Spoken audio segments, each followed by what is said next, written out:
Hello বন্ধুরা, তোমরা সবাই কেমন আছো? আমার ছোট ছোট ভাইরা, ছোট ছোট বোনেরা, আশা করি তোমরা সবাই ভালো আছো।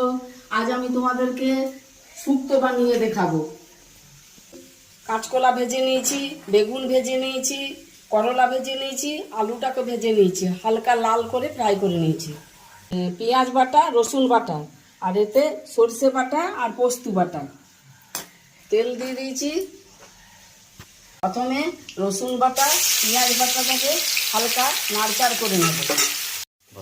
এবার আমার সরষে বাটা, পোস্ত বাটাটা দিয়ে দিলাম, একটু নুন দিলাম, পরিমাণ মতন হলুদ দিলাম, হালকা গরম মশলা দিলাম।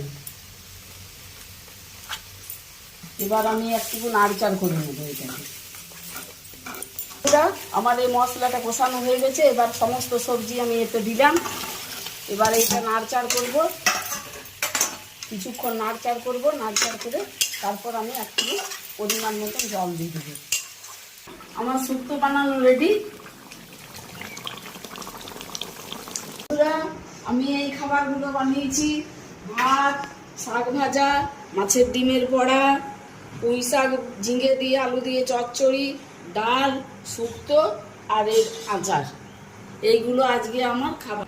বন্ধুরা, আমার যদি ভিডিও তোমাদের ভালো লেগে থাকে তাহলে আমার চ্যানেলটাকে সাবস্ক্রাইব করবে।